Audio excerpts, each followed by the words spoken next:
Tobin Rell had forced 47 families off their land in less than 3 months. Every eviction carried out on behalf of the Hollow Reach Combine. The work paid well. Flash the badge, speak hard, let fear do the rest. Families folded fast. Wagons packed, doors shut, land cleared, clean, profitable, legal enough. The final job wasn't like the others. High mountain ground, thin air. No roads, only a single winding trail clawing its way upward. The sort of country where men vanished. The kind deputies avoided unless ordered. Hollow Reach tripled the pay for this one. Mineral rights, expansion plans, one last obstacle. They called the obstacle the Bear. His real name was Rook Calderane, though no one used it anymore. 30 years alone on that mountain. 30 years without town, without law, without witnesses. In that time, stories had grown teeth. Miners swore he'd strangled a grizzly bare-handed.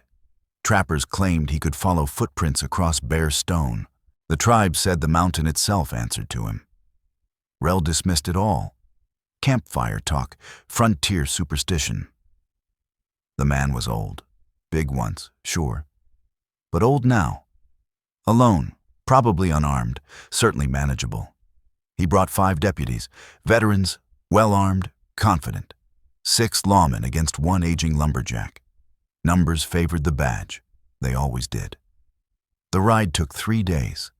The trail narrowed as they climbed, steep drops, blind turns, perfect ground for an ambush. Nothing came. No warning, no movement, just silence. Deep, watchful silence. Even the birds stayed quiet. Even the wind felt cautious. They reached the clearing at midday. A log cabin stood at the center, solid and permanent. Smoke drifted from the chimney. Behind it loomed a massive shed. Pelts hung from its beams, grizzly pelts, big ones, thick ones, enough to kill a man easily. Rell's confidence slipped. Maybe the stories weren't all lies. Then the door opened. The man who stepped out was no feeble elder, no harmless woodsman. Something else entirely walked into the light. Before we get to the twist, like the video if you're enjoying the story, and if you're not subscribed yet, fix that now. Comment your country below. I love seeing how far these stories travel. Stay with me. What comes next hits hard. Rook Calderane stood nearly 7 feet tall, broad as an ox, arms thick as timber. A white beard spilled down his chest, and scars mapped his body. Old cuts, deep gashes, healed breaks. Every mark told the same kind of story. Someone else usually paid for it. He carried an axe. Not a camp tool, not a splitter. A double-bladed war axe, its handle carved from a single slab of oak.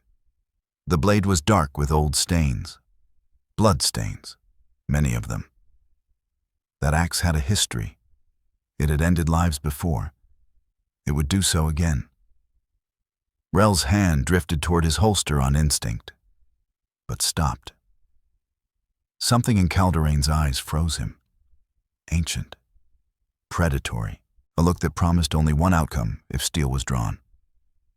"Leave," Calderane said. His voice was low, rough, unused. "You're trespassing. Go now, while I still allow it." "I'm Sheriff Tobin Rell," he replied, flashing the badge. "By court order, this land belongs to the Hollow Reach Combine. You vacate peacefully, or I remove you by force. That's the law. You understand?" Calderane didn't blink. The silence stretched. Deputies shifted. Fingers hovered near triggers. Calculations were made and rejected. "I've lived here 30 years, Calderane said at last. "Bought the land, paid cash, deeds recorded, legal.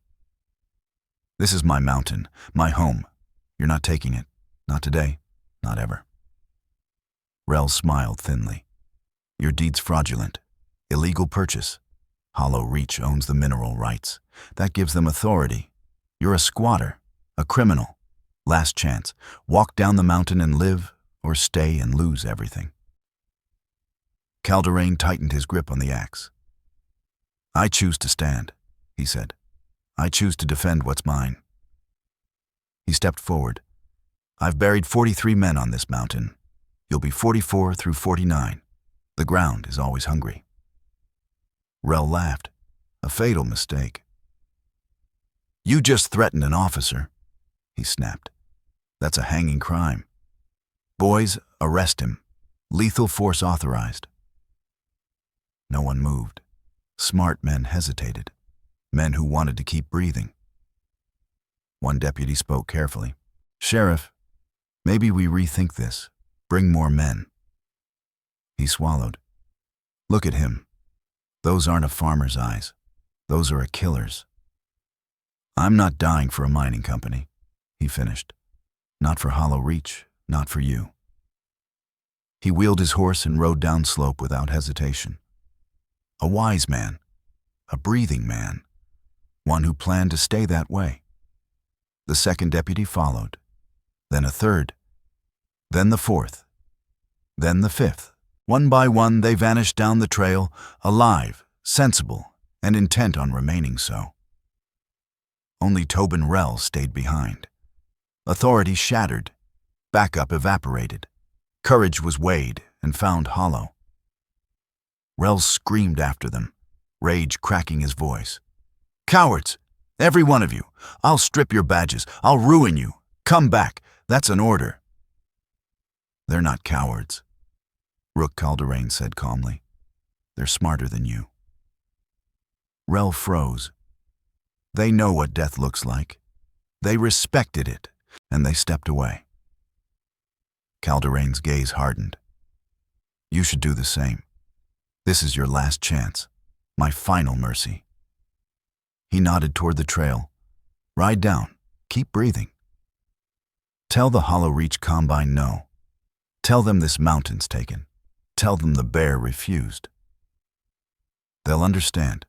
They'll look elsewhere. Softer ground, easier blood. Not here. Not me. Not while I'm standing. Rel's hand dropped to his revolver. Pride strangled reason. Ego drowned instinct. I'm not scared of you, he spat. I've killed men, buried them where no one remembers. You're just another body. Bigger, maybe. Louder. He sneered. Draw if you dare. Calderane smiled. It wasn't a friendly smile. It was the smile of a predator, the kind death wears. I don't use guns, he said. Never needed them. Don't like them. Too fast. Too forgiving. He lifted the axe. This is personal. You came into my home. You threatened my peace. You tried to take what's mine. That deserves a personal ending.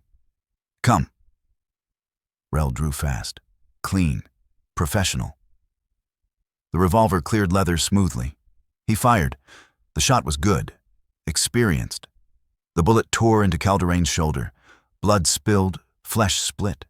Calderane didn't fall. Didn't stumble. Didn't slow. He kept walking.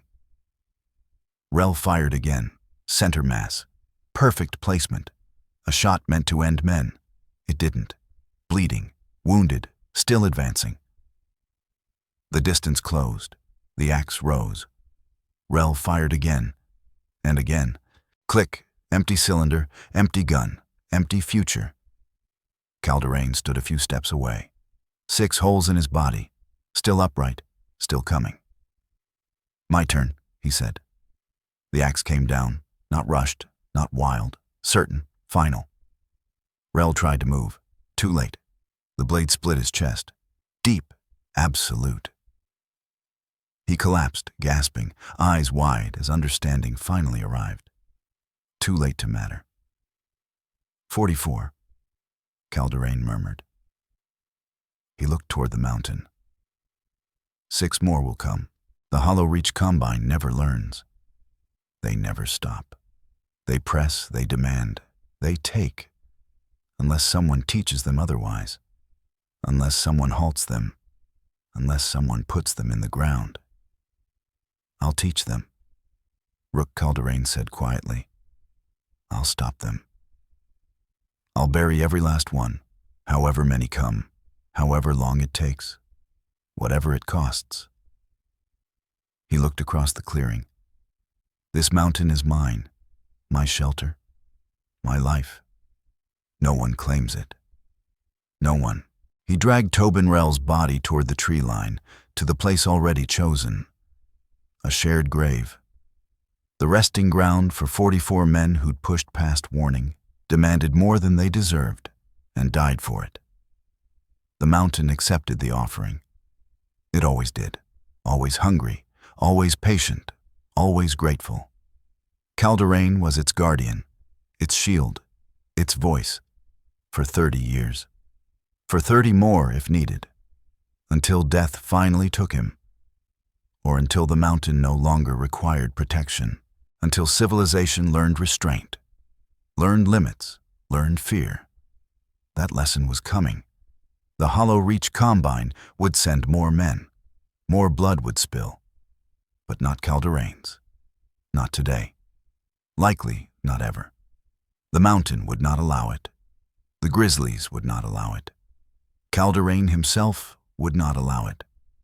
3 days later, Hollow Reach sent 12 men, hard men, skilled gunfighters, veterans of forced clearings and burned homesteads, men who called it work, men who called it legal. They expected an old man, a short job, a clean ending. They were wrong. They found Rell first, what was left of him. Animals had taken their share. The mountain had taken the rest. Nature had finished the task. But the badge remained. The star caught the light. Authority stripped bare, law broken, power undone. He killed a sheriff, Bastian Krall said, voice cold and steady. A professional's voice. That's a hanging crime. Federal business. No mercy. No court. Find him. End him. Burn the cabin. Leave a message. Show what happens when you defy Hollow Reach, when you stand in the way of progress. They fanned out, disciplined, precise, military spacing, clean movement. They expected a fight. They found silence. Then the traps. The first man vanished into a bear trap, hidden, camouflaged. Steel snapped shut, bone shattered. He screamed, bled, died slowly. No one could help him. No one could free him. They could only watch.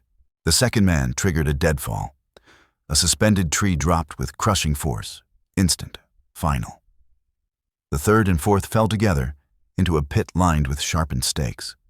20 feet down. No escape, no mercy. Just gravity. Just agony. Just the end. 8 men remained. Confidence drained away. Fear took its place. Greed gave way to survival. The mission collapsed into escape. They pulled back. They closed ranks. Tight formation, weapons out, eyes everywhere. Fear ruled them. Rook Calderane stepped into view. Out of the trees, out of the rocks, out of the mountain itself. He was everywhere at once. Blood-streaked, massive. The axe hung in his grip. A bear pelt draped his shoulders. He looked less like a man than a force, less human than inevitable. Still trespassing, he said. The same words, the same warning. Mercy offered one last time. Leave. Now. 4 of you are already dead. 8 still breathe. You can walk away. You won't get another chance. Next time, none of you leave. The mountain keeps everything. No warnings, no mercy, no escape. Choose. Choose smart. Choose life. One man lifted his rifle. Pride clawing against terror. Greed wrestling instinct. Foolishness overpowering sense. Calderane moved. The axe left his hand in a clean spin, cutting the air. It flew true, 70 feet without wavering. The blade struck deep into the man's chest. He died before he hit the ground. died before understanding, died without learning. 7 remained, 7 terrified, 7 turned and ran, 7 smart enough to live. They fled the mountain carrying stories instead of orders, spreading the warning, teaching the lesson. The Hollow Reach Combine learned something costly that day. Some mountains aren't worth the price. Some battles cost too much. Some men are too dangerous. Calderane was all of it. He was the line. He was the warning. He was the end. No one crossed him and lived. No one tried twice. But Hollow Reach hadn't grown rich by accepting limits, or respecting boundaries, or learning lessons. They regrouped. They planned. They hired more killers. The next wave numbered 25. Professionals, every one of them. Veterans, cold men. They were led by Bastian Crowell, a legend in his own right. A man who had never failed, never retreated, never lost. He had never faced Calderane either. Never fought the mountain, never challenged the bear. That mistake would cost him everything. Crowell was 52 years old, a career soldier, 3 wars behind him, hundreds of operations commanded, thousands dead by his orders. No defeats, no broken missions. Hollow Reach paid him a fortune, promised more, glory, simplicity. One old man, they said. Clear the mountain. Crowell studied the reports, the terrain, the pattern. 17 men already dead. A sheriff, deputies, armed crews. All gone, all buried. The truth was clear. Calderane was lethal, skilled, experienced, but still human. And humans could be killed, with the right plan.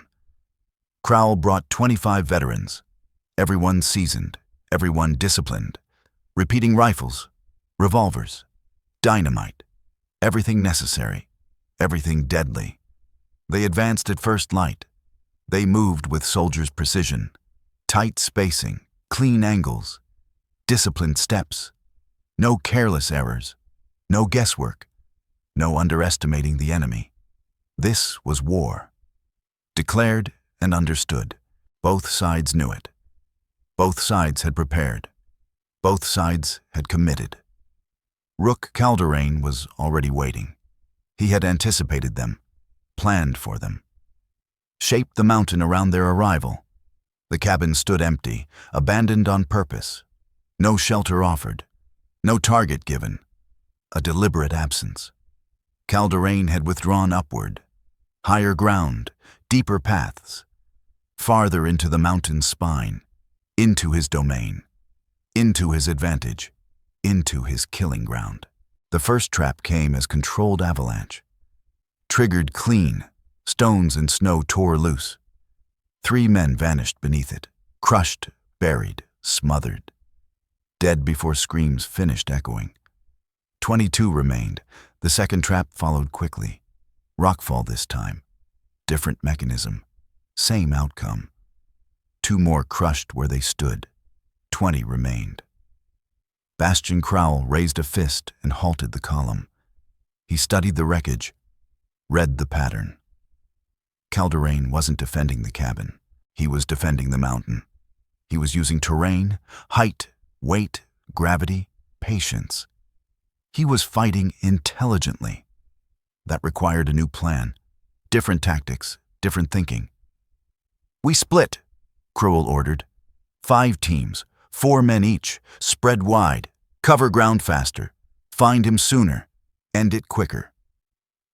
First team to spot him fires 3 shots. Everyone converges, surround and finish. Simple, efficient, final. They moved out. It was a mistake, a fatal one, the worst kind. Calderane wanted them separated, isolated, alone. Individuals were easier to kill, easier to hide, easier to frighten. The first team died in a gorge, narrow walls, no escape. Calderane above them. Boulders rolled free. 4 men crushed where they stood, efficient, merciless. 16 remained. The second team died in the forest, one by one. quietly, blades across throats, necks snapped, skulls shattered. Calderane moved like smoke, like shadow, like death with intent. 12 remained. The third team panicked. Gunfire erupted wild and uncontrolled. Ammo wasted. Positions exposed. Calderane used trees, used rocks, used slope and cover. He killed them cleanly, deliberately, professionally. 8 remained. The fourth team found the bodies from the gorge, saw the damage, felt the truth. They ran, smart enough to live. They disappeared into the dark. 4 remained. The final group was Bastian Crowell himself, 3 men with him, his best, his most seasoned, and now his most terrified. They had heard everything, seen enough. They understood what they were walking into. They were already dead. They just didn't know when or how, only that it was coming. Crowell felt it too. This was no longer combat. It was execution. It was punishment. It was a lesson written in blood. The Combine's arrogance, Crowell's pride, all carved into the mountain. The mountain was collecting payment. Calderane was collecting lives. Death was certain. Night settled in. 4 men crouched together around a small fire. Weapons loaded. Fingers tight, eyes fixed on the dark.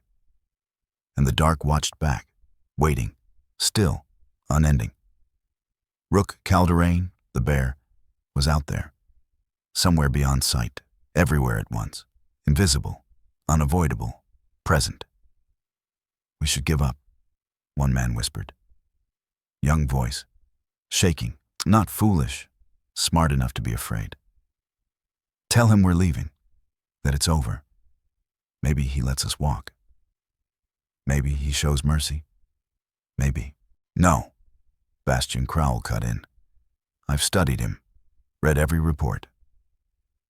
He stared into the dark. He doesn't forgive trespass. He doesn't accept surrender. He doesn't allow escape.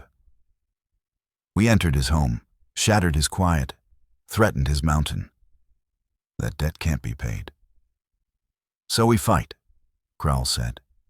"We die fighting. With dignity. That's all that's left. That's the only honor remaining.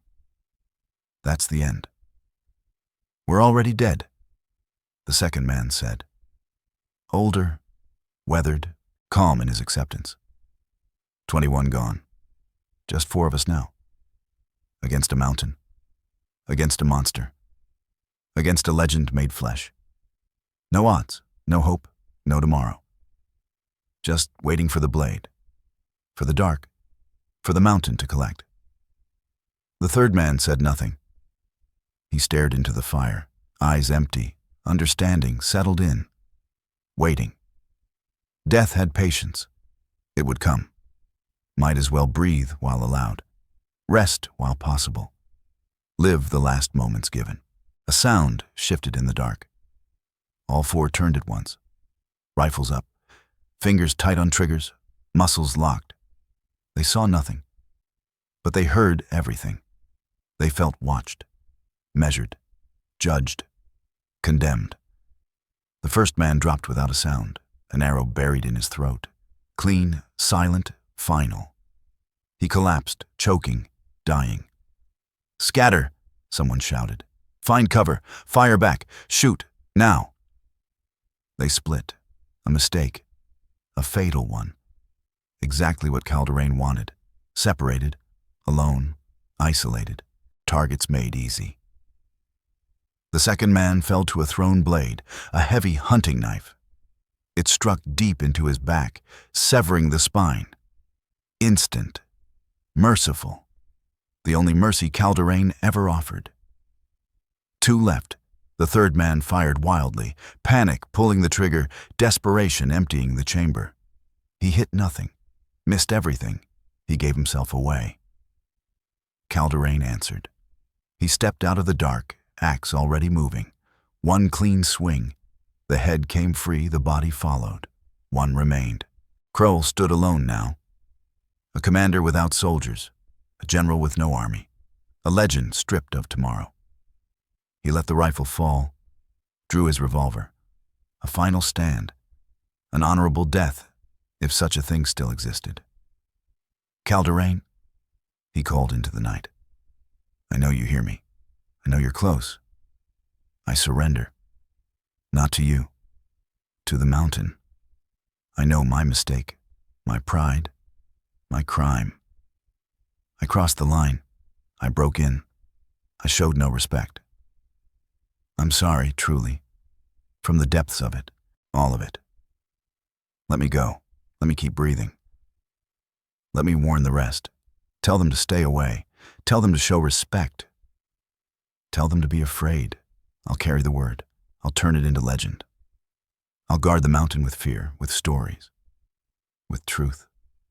Mercy, just once. Just this moment, just me." Silence followed. Long, crushing, heavy with judgment. Then a voice answered, deep and rolling like distant thunder. Final. "No." An axe burst from the dark. Steel punched into the chest. The heart was taken clean. Bastian Crowell dropped where he stood. Dead.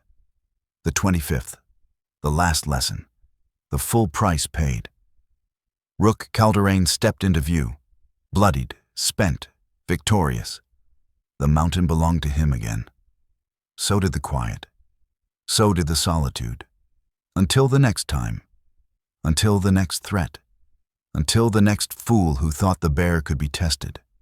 Who thought the mountain could be challenged. Who learned otherwise. Calderane spent 3 days with the dead. 25 graves carved into the earth. Deep, permanent, marked with stone. He worked with care despite the invasion, despite the violence, despite the necessity. Death deserved dignity. Bodies deserved rest. Souls deserved peace, even enemy souls, even trespassers, even the foolish. He returned to where the cabin had stood. Charred remains, ash, memories. 30 years lived there. 30 years alone. 30 years of quiet. Gone now. Burned away. Given up for strategy, for leverage, for victory. Worth it, maybe. Necessary, certainly. Painful, regardless. He would build again, higher, farther, where civilization could not reach, where companies could not claim, where only the mountain existed, where only the bear belonged, where peace could remain. But first, there was a message to deliver, a warning to be carried, a lesson to be taught, not just to one company, but to anyone who thought of the mountain, who thought of trespass, who thought of testing the bear. He walked down the trail for the first time in decades, carrying proof, carrying evidence, carrying the warning. He entered the nearest town, fear already waiting. Everyone knew what had happened, who had fallen, who had survived, who had won. He stepped into the sheriff's office. A new sheriff stood there, Jory Black, young, pale, smart enough to be afraid. "My name is Rook Calderane," he said. "They call me the Bear. You've heard the stories. Most are true, some are generous, some don't go far enough. None of that matters. What matters is this. The mountain is mine. It has been for 30 years. It will be for 30 more. Anyone who trespasses dies. Anyone who threatens dies. Anyone who challenges dies. No exceptions. No mercy. No warnings after this. Tell the Hollow Reach Combine. Tell everyone. Tell anyone willing to listen. The mountain is closed. Forever. Finally." Jory Black nodded, fast, stiff, and terrified. "Understood," Jory Black said carefully. "I'll spread the word. I'll post notices. Warn travelers. No one will trouble you. No one will test it. No one will risk it. You have my word. My oath. My promise." "Good," Rook Calderane replied. He set something on the desk, A sheriff's badge. Tobin Rell's badge, dented, dark with blood. A warning made solid. A lesson made real. Death given weight. Tell the Hollow Reach Combine this belonged to the man they sent. Calderane said. The first one. Many followed. All failed. All died. All were buried. The mountain keeps taking. Keeps sending men, and the mountain keeps killing. Or stop. Accept it. Respect it. Choose well. Choose life. Forever. Always. Finally. He turned and left. Down the street. Out of town. Back toward the trail. Climbing upward again. Returning home into quiet. Into solitude. Into the mountain that had sheltered him, fed him, shaped him. The line between man and mountain blurred. The bear and the wilderness became one. Guardian and ground bound together. Behind him, the town stirred. Voices rose. Stories traveled.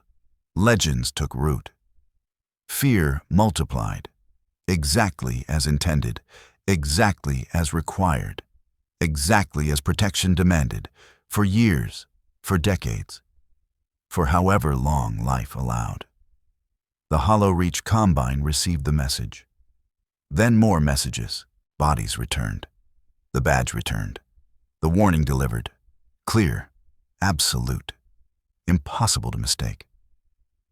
They gathered in meeting, debated options, weighed responses, counted costs. The decision came quietly. They abandoned the mountain. Too costly, too dangerous, too lethal. Calderane had won. Not by courts, not by compromise, by force, by fear, by refusing completely to yield. It worked. The threat ended. But victory brought no joy, only relief, only fatigue, only the awareness that another threat would come. There was always another company, another fool who believed legends were exaggeration, that stories were lies, that an old man could be broken. All were wrong, all were buried. 5 years passed, years of calm, years of silence, years of isolation, exactly as Calderane wanted, exactly as the mountain allowed, exactly as life should be. He rebuilt the cabin, higher this time, stronger, hidden better, wrapped in traps, defended by stone and slope, guarded by reputation alone. No one came, no one tried, no one dared. The legend grew, the stories spread, fear thickened. The bear became myth, a monster, a demon. Death itself living in the peaks, guarding territory, killing trespassers, feeding the mountain, endlessly. But myths invite trials. Legends draw challengers. Demons demand to be tested, inevitably, eventually, fatally. The next challenge did not come from greed, not from a company, not from the law. It came from duty. Stupidity dressed as courage. His name was Amon Price. He was 28 years old, a Texas Ranger, decorated, well-regarded, driven, ambitious. He had heard the stories and read every report. He understood the reputation. But he also understood the law. Rook Calderane had killed 44 men, maybe more. By statute, that was murder. Mass murder. Serial killing, no matter the reason. No matter the trespass. No matter the claim of defense. Law was law. Justice did not bend. Duty was absolute. So Amon Price came alone, by choice. Openly, with respect, with honor. Not as an invader. He came as the law itself, as civilization's hand extended into the wild, as a necessary check on violence, on a man who had become judge, jury, and executioner, who had claimed land, claimed authority, claimed the right to decide who lived and died. That could not stand. It could not endure. Price made no effort to hide. No tricks, no tactics. He rode the open trail, let the sound of his horse carry, announced himself with every step, Respect offered, authority asserted, dignity extended, surrender demanded. Honor balanced against obligation. A hard balance. Likely an impossible one. Almost certainly a fatal one. Calderane watched from afar, through an old military scope. Acquired decades earlier, kept clean, used sparingly. But always used well. He could have ended it there. A clean shot. An easy shot. A justified one, perhaps. Self-defense, arguably. Survival, certainly. But he did not fire. Something was different. The ranger carried no hunger, no threat, no greed. There was another weight to him. Something principled. Something worth hearing. Maybe even worth risking. Price reached the clearing and stopped. He dismounted slowly, hands open, visible, non-threatening, deliberate. "Mr. Calderane," he called. "My name is Amon Price, Texas Ranger. I'm not here to fight, not to threaten. I'm here to talk, man to man, law to citizen. Will you hear me? Will you consider another way, one that doesn't end in blood?" Calderane stepped out of the tree line, behind him, a silent demonstration of position, of reach, of restraint. "You're brave," Calderane said. "Foolish, but brave. Speak. I'll listen. Then I'll decide whether you walk away, whether you stay, whether you die. Say it fast. Say it straight. Say it true."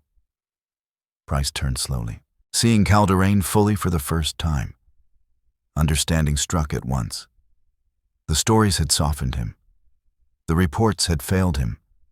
The legend was real. This was no man. This was death wearing flesh, an unstoppable force standing before an immovable truth. A test of conviction, of courage, of survival. "I'm here to arrest you," Price said. The words were calm, measured, suicidal. "For the murder of 44 men, across multiple counties, over multiple years, I hold federal warrants, valid, lawful, binding. I am authorized to take you in, by force if necessary, by any means the law allows. Without exception." He paused. "But I'm offering you another path. Peaceful surrender. A fair hearing," Amon Price said. "Due process, a lawful resolution. Better than bloodshed. Better than adding bodies to the count. Better than more graves." He held Calderane's gaze. "What do you say? Will you come with me? Will you trust the law? Will you choose civilization?" Silence followed. Long, weighty, dangerous. Rook Calderane studied him, measured him, chose between endings. He could kill now, clean and fast, or listen, or consider, or try something different, something new, something ordered. "The 44 men," Calderane said at last. "They were trespassers, invaders. They came as threats, every one of them. No exceptions. I warned them. I offered mercy. I gave them chances. They refused. They pushed. They died. That's self-defense. Plain and simple. Any court would see it. Any jury would acquit. Any judge would throw it out. So why arrest me?" he asked. "Why a trial? Why pretend this is a crime?" "Because you are not the judge," Price answered calmly. "Not the jury. And not the executioner. No man is. That's why courts exist. That's why law exists. That's why civilization exists.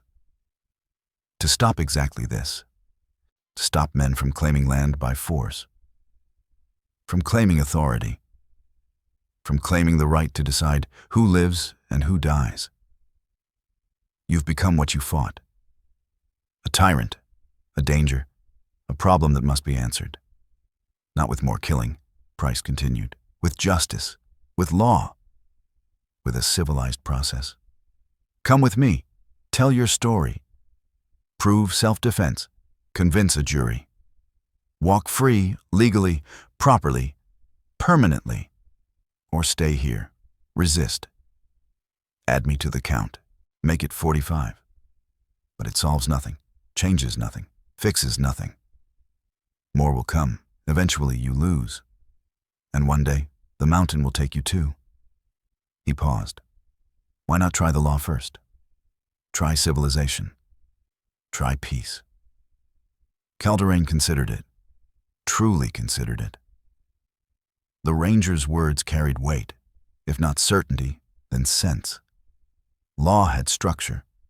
Justice had appeal. Civilization had a pull he hadn't felt in decades. 30 years in the wild. 30 years alone. 30 years of blood.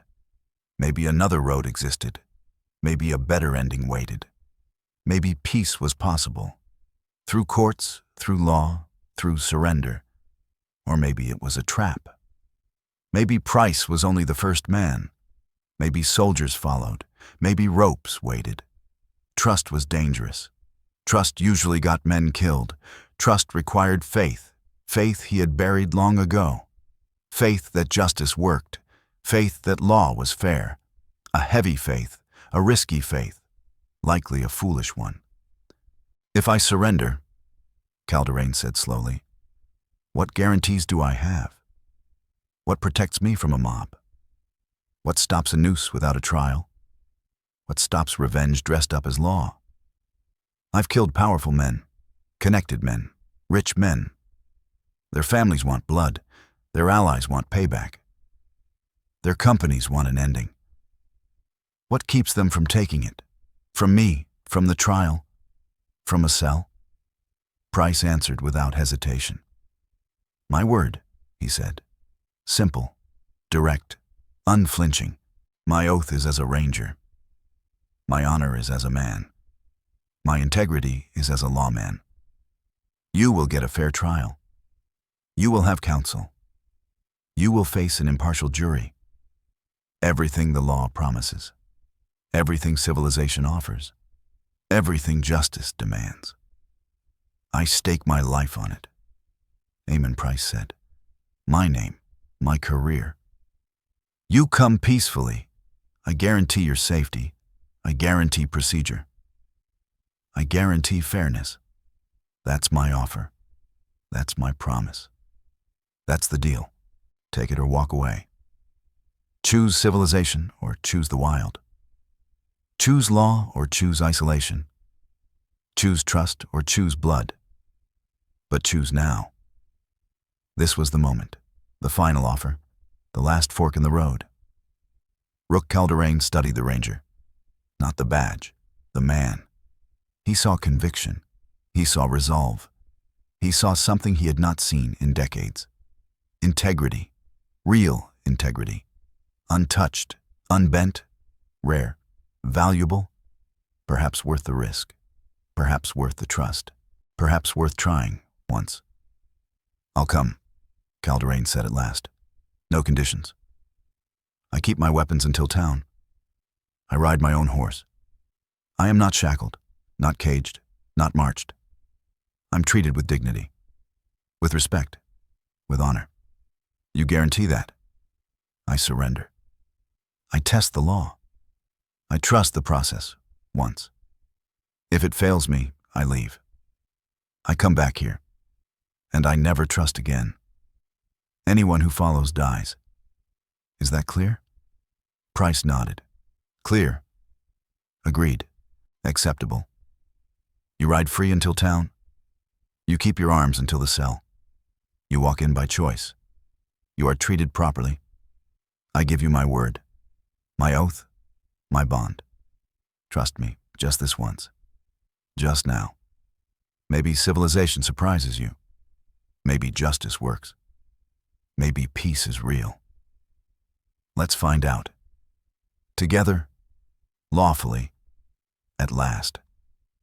They rode down the mountain side by side, legend and ranger, wilderness and law, past and future bound by a fragile truce, a dangerous hope. Behind them, the mountain watched, silent, patient, unmoved, always ready. Ready for Calderain's return, ready for the law's failure, ready for violence to reclaim its due. The mountain knew. It always did. Civilization was brief. The wild was forever. The bear would return, eventually, inevitably, finally. The trial lasted 3 weeks. A spectacle, a public storm. Hundreds crowded the courthouse, wiremen, citizens, curiosity seekers. Everyone wanted to see the bear, to hear the story, to measure the legend, to judge the man who had killed 44, who had defied society, who had claimed a mountain as his own, as law, as right. The prosecution was relentless, cold, methodical, effective. Bodies were shown, graves were mapped, names were read aloud, every death detailed, every killing described, every victim made human. The ashbound testified, voices breaking, eyes hollow. Grief spilled freely. They demanded justice. They demanded blood. They demanded death. For the killer, for the monster, for the bear who had taken their loved ones, their futures, their peace. The defense was simple, direct, unyielding, self-defense every time, every charge, every death. Trespassers came. They were warned. They chose to stay. They refused. They attacked. That was the truth. Lawful, defensible, straightforward, property rights, self-preservation, everything the law permitted. Everything civilization claimed to protect. Everything justice demanded. Rook Calderain testified without hesitation. Calm, precise, complete. He walked the court through every encounter, each warning spoken, each chance offered, each refusal returned, each death that followed. No heat in his voice, no sorrow, no apology. Only facts, only truth, only what happened. He defended his home. He defended the mountain. He defended his life. Nothing more, nothing less, nothing unlawful. The prosecution pressed hard. You could have left, Aldrich Sloan argued. You could have sold the land. You could have avoided bloodshed. Instead, you stayed. You fought. You killed 44 times. That isn't defense. That's preference. That's choice. That's murder. I bought that land, Calderain replied evenly. Paid for it, lawfully. I owned it, lawfully. I possessed it, lawfully. The law says I can defend what's mine. The law says I can protect my life. The law says I don't have to run. I chose to stay. I chose to defend.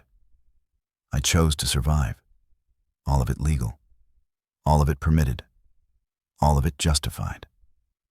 You're prosecuting me for exercising my rights, for defending property, for refusing to surrender to criminals, to trespassers, to thieves. That isn't justice. That's persecution. That's turning self-defense into a crime. And that's wrong. The jury deliberated for 2 days. A hard case, a tangled one, a moral knot.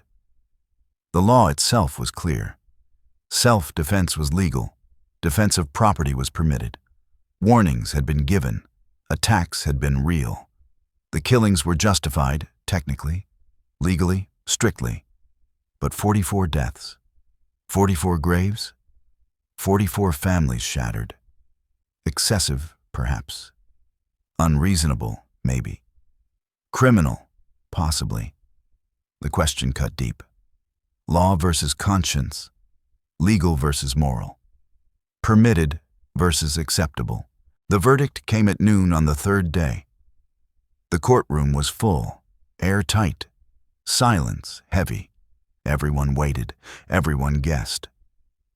Would civilization defend property rights or punish extreme violence?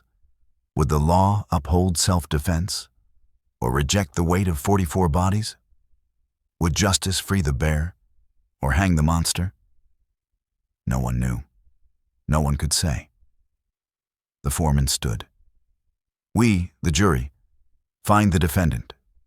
A pause, long enough to hurt. Then, not guilty on all charges, by reason of self-defense. Every incident, every death, every count, justified, permitted, lawful. The defendant is free to go. Effective immediately. Case dismissed. The courtroom exploded. Half the room cheered, half the room wept. Some celebrated, some protested. The divide was unmistakable.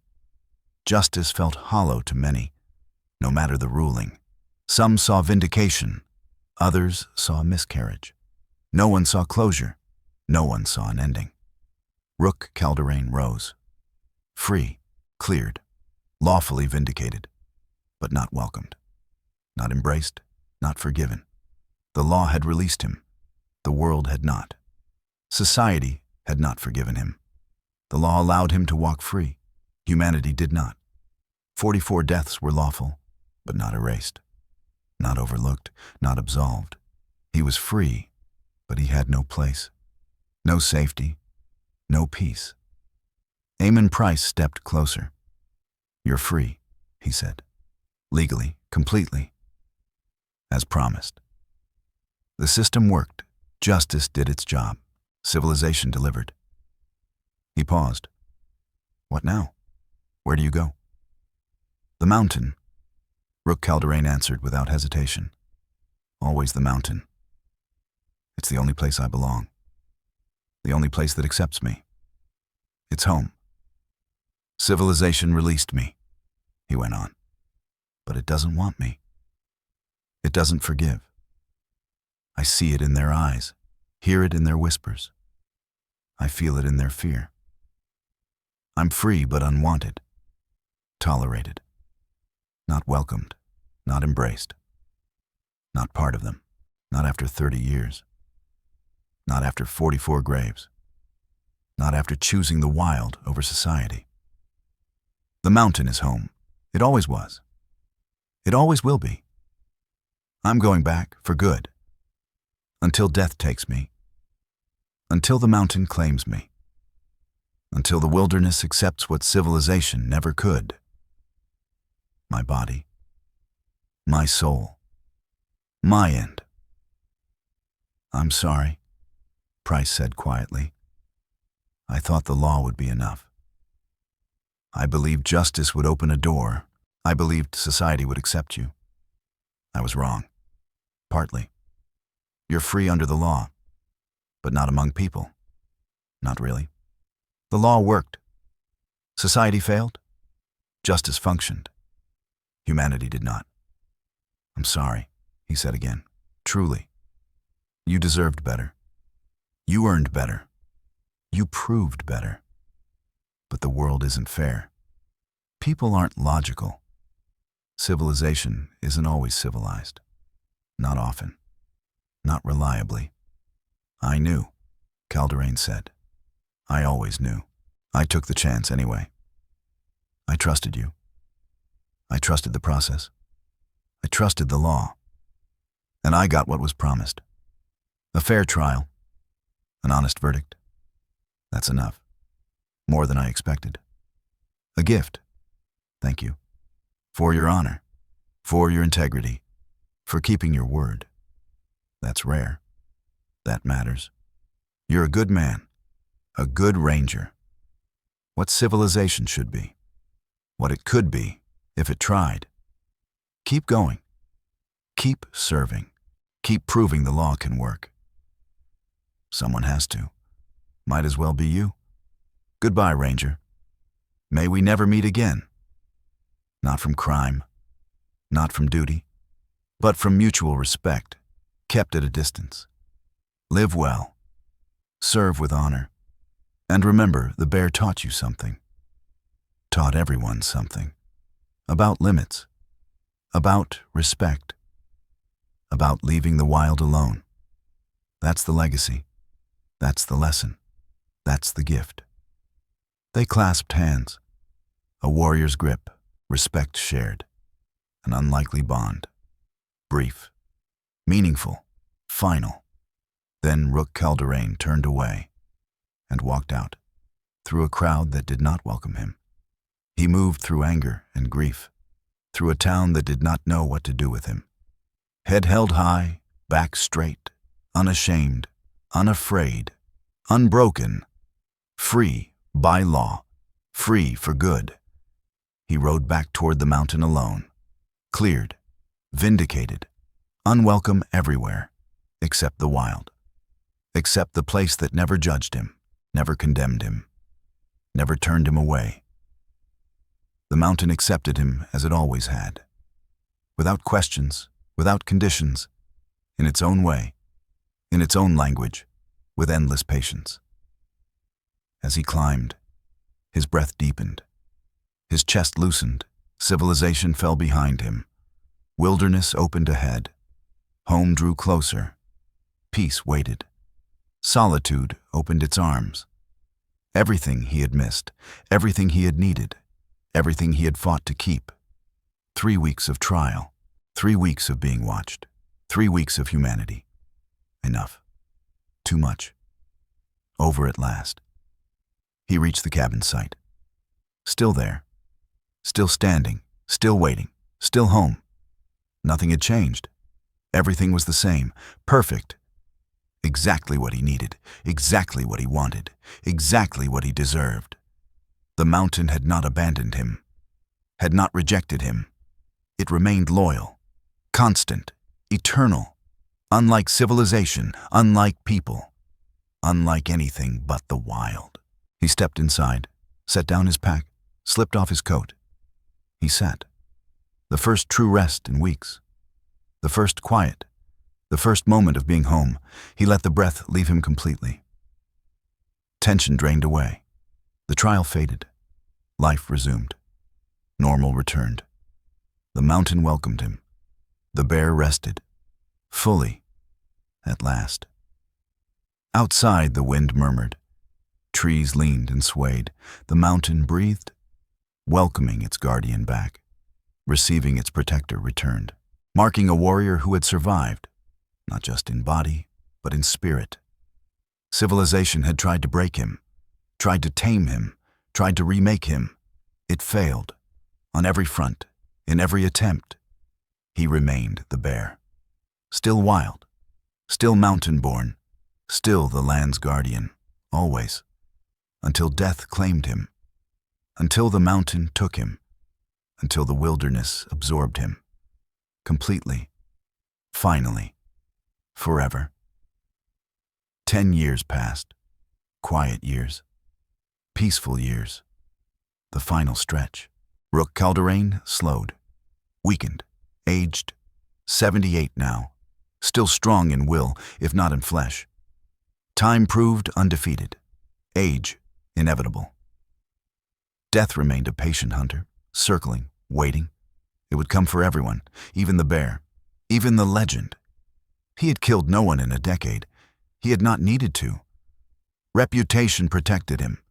The legend stood guard. Fear preserved the boundary. No one came. No one challenged. No one tested him. The mountain was his. Entirely. At last, civilization had learned. Society had accepted the line. Companies had retreated. The wild had won. The mountain kept its guardian. The bear kept his home. Until death, at least, he felt it coming. Not today. Not yet. Soon. Months, perhaps. A year, maybe. His body told him. Quietly, steadily. The heart labored. The lungs worked harder. Joints ached. Strength faded. Everything declined as it must. Natural, expected, acceptable. He had lived 78 years. He had survived 43 kills. He had guarded the mountain for 35 years. A good life, a full life. A life with meaning. One worth living, one worth fighting for, one worth ending on his own terms. He thought of what followed. Of death. Of judgment. 43 men killed, justified, lawful, necessary, dead all the same, families broken all the same. That demanded reckoning. That demanded accounting. Perhaps payment. He was ready. He had been ready for decades. He would accept whatever came. Whatever sentence, whatever penance, whatever price. He had earned it. He expected it. But first, there were preparations. Final choices. Final acts. The cabin would burn. No one else would live here. No one would inherit. No one would claim it. This was the bear's home. The bear's alone. And when the bear was gone, the home had to end. The mountain had to take it back. The wild had to reclaim everything. Fully, completely, at last. He wrote a letter to Eamon Price, the only friend left, the only tie that remained, the only man who had shown honor when honor was scarce. Respect when respect felt impossible. Trust when trust bordered on madness. By the time you read this, he wrote, I will be gone. Natural causes, most likely. Age finally taking what bullets never could, what violence could not, what civilization failed to claim. I am ready. I am willing. I leave at peace. I lived a full life, a meaningful one, an honest one. I protected what mattered, defended what was right. I survived what I had to. No regrets, no apologies, no doubts. I am burning the cabin, erasing the improvements, returning the land to what it was meant to be, to the mountain, to the wild, to nature, where it belongs, where it began, where it should end. Do not let anyone claim it. Do not let anyone build on it. Do not let anyone civilize it. The mountain is wilderness. It must remain wilderness. Forever. Please honor this last request. Protect the mountain as I did, but not with blood. With law, with legislation, with the tools of civilization. Make it a preserve, make it protected, make it permanent. That is my legacy. That is my request. That is my plea. Thank you for your honor, for keeping your word, for proving civilization can work sometimes, rarely, beautifully. You restored my faith. Partially, briefly, meaningfully. That mattered. That mattered more than the verdict, more than freedom, more than anything. You are a good man. Stay that way. Stay honest. Stay honorable. The world needs men like you. Badly. Always. He signed the letter. Rook Calderane. The bear. He sealed it, addressed it, left it where it would be found, eventually. When someone came looking, when someone noticed the smoke no longer rose, when the traps fell silent, when the guardian was gone, they would find the letter. They would find the cabin. They would find his body. They would find an ending. They would find peace. They would find closure. For the bear. For the legend. For the guardian who had protected the mountain for 35 years. Who had killed 43. Who had loved the wild more than people, more than society, more than anything, except the mountain, except home, except belonging. The final night came quietly, no spectacle, no violence, no fear, only sunset, stars, perfect silence, mountain silence, wilderness silence, home. He sat outside the cabin, watching the sky, remembering a life, accepting its close. His heart slowed, his breath grew heavy, time thinned. Soon, very soon, tonight, most likely, at last, mercifully, peacefully. He thought of the 43 men, every face, every name, every death, justified, all of them, necessary, all of them, lawful, all of them, and regretted them nonetheless. Not the acts, but the need, not the defense, but the failure that forced it. A civilization so broken that wilderness justice became the only justice, the only protection, The only choice. That was the true tragedy. He thought of the mountain. 35 years. Of home. Of belonging. Of a love deeper than human love. Purer, simpler, reciprocal. The mountain gave him shelter. He gave the mountain protection. A fair trade. An honest one. An enduring one. Until death ended the partnership. Until the wild reclaimed its guardian. Until nature absorbed its protector. Completely. Finally. As it should. He thought of Amon Price. Of honor. Of what civilization might yet become. Of laws that could still matter. Of hope, fragile but real. That one day society would grow up. Would protect the wild. Would respect boundaries. Would leave the untamed untouched. Would accept that some places belong to nature. That some men belong to the wilderness. That some guardians belong to mountains. Forever. Always. By necessity. Pain came then, sharp and sudden. Final. A heart attack, massive, immediate, merciful. No long suffering, no drawn-out fading, just pain, then calm, then the end. Quick, clean, fitting, a warrior's death, a guardian's death, a bear's death. He fell back, eyes on the stars, and that was the last thing he saw. Beautiful, flawless. The stars had watched him for 35 years. They had seen everything, judged nothing, only witnessed, steady, endless, calm, like the mountain, like the wild, like home. He smiled, his last expression, his last motion, his final message, spoken without words. Thank you. For shelter. For purpose. For a life that mattered. A life worth guarding. A life worth ending for. His eyes shut. His heart fell silent. Breath left him. Rook Calderane, the bear, dead. 78 years lived, 43 men killed, 35 years standing watch. A free man, a lawful man, a wild man, a mountain man, a bear, a whole man, a finished man, at last, in peace, as it should be. The mountain received him. The wind lifted his spirit. The earth took his body. The wilderness drew him in. The stars bore witness. The cycle closed. The guardian became the mountain. The bear became the wild. The man became the legend. Fully.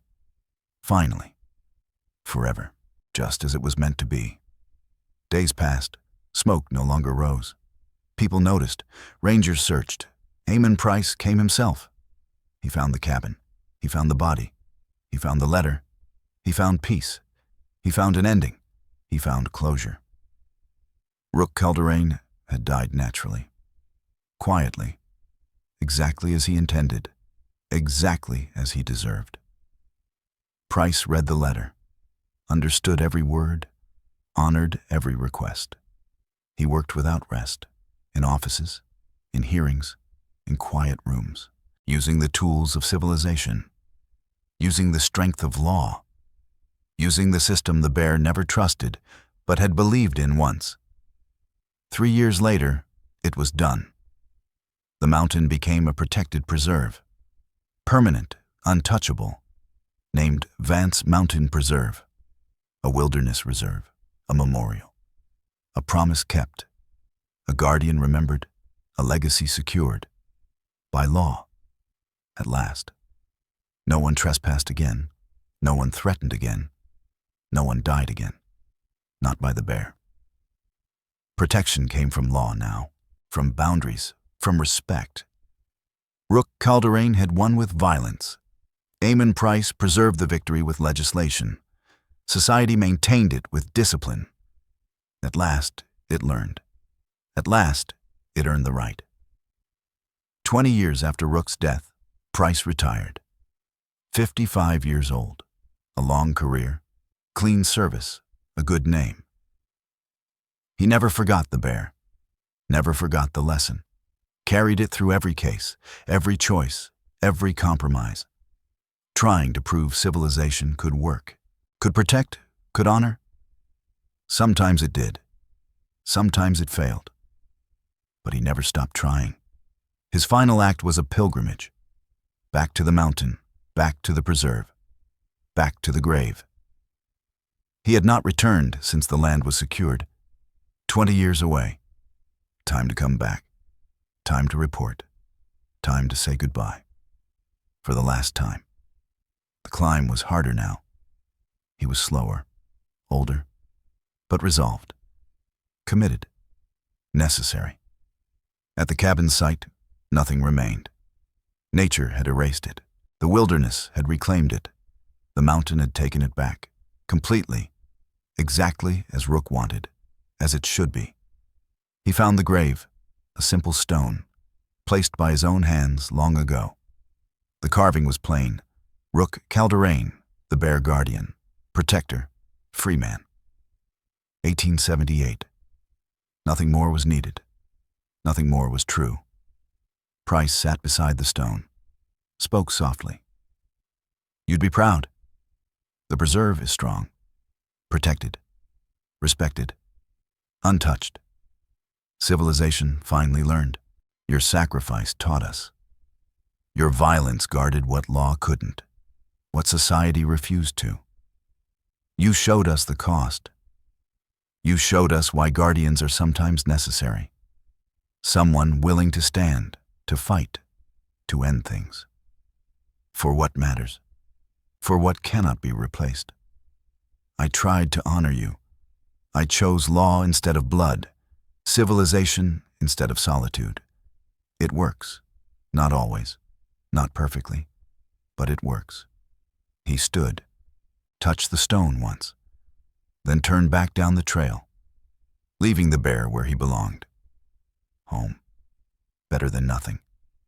Better than disorder. Better than a world where every man becomes his own law.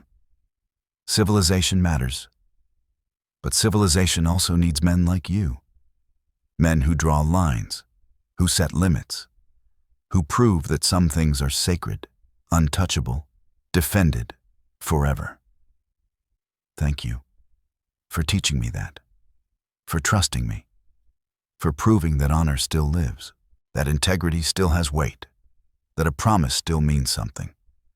I carried that lesson for 30 years. I will carry it for the rest of my days, until I join you, wherever guardians go, wherever protectors rest, wherever bears finally sleep. I will find you again, and I will report.